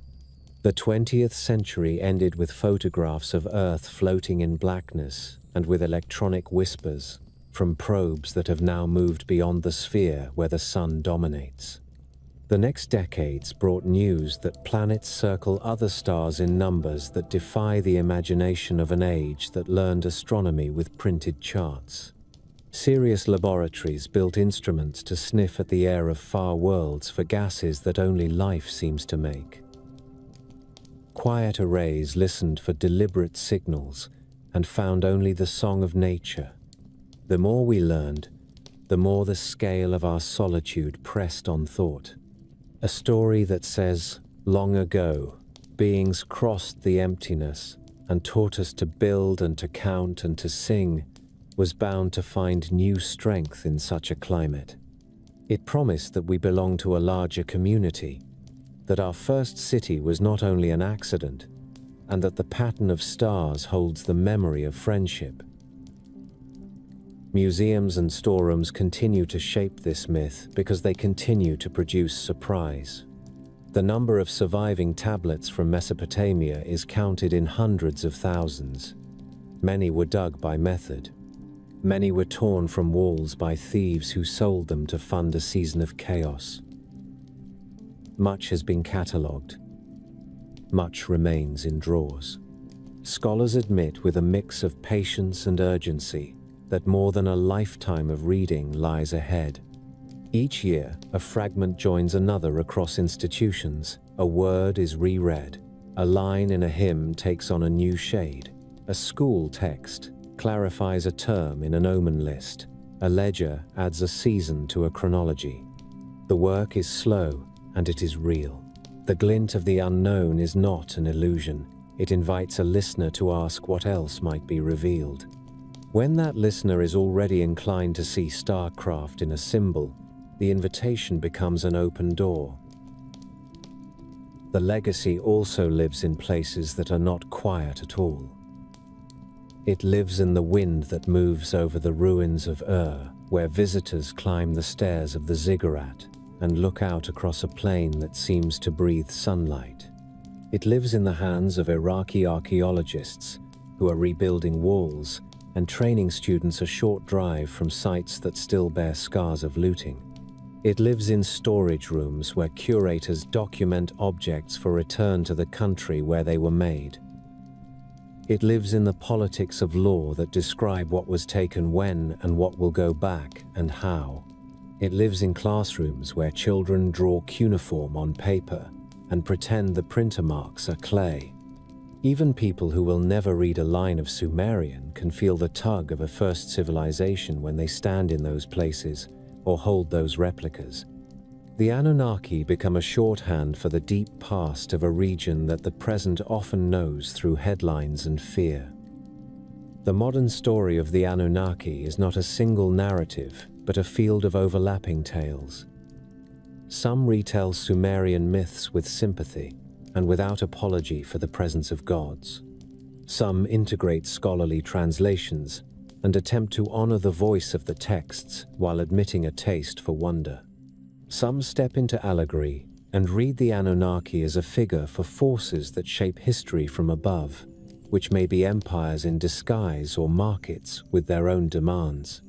Some move further and say that the Anunnaki are actors in the present, silent and patient, guiding wars and capital and culture from rooms without windows. There are writers who fold them into cautionary tales about the end of ages, assigning dates and predicting returns that pass without event and then migrate to the next calendar. There are voices that turn them reptilian and make them villains in a theater of fear that feeds on mistrust. In each case, the ancient name offers a brand that carries the authority of clay and the spark of the sky. Scholars have responded to this spread with a mix that now feels practiced. They write books and give talks that explain what the tablets do and do not say. They translate more of the corpus and make it available in open projects so that interested readers can test claims without the permission of a gatekeeper. They invite school groups to sit at tables where casts of inscriptions can be handled. They underline how mess and repair and apprenticeship run through the record and point to the fact that failure shows up in the archive as often as triumph. They acknowledge the power of myth even when they argue against the exact claims of popular theories. The best of them refuse to scold. They understand that wonder is a resource that culture should not waste. There is a debate that runs beneath these exchanges about who owns the past and how stories get told. Some observers point out that theories which insist that outsiders invented the steps that lead from village to city can shade into a denial of the capacity and sophistication of people who do not belong to a modern empire. It is often easier for a person in a rich country to believe that aliens built a monument than to believe that skilled workers in a culture, unlike his own, could achieve those ends with local tools and patience. That habit can turn into a dismissal that feels like an insult. Others counter that curiosity about contact is not a judgment on ancient peoples, but a way to keep the question of life in the universe fresh and urgent. They argue that to imagine a visitor is not to erase the host, and that the dream of a larger community need not become a theft of credit. The conversation is not finished, and the Anunnaki sit right in the middle of it, attracting praise and worry from opposite sides of the same table.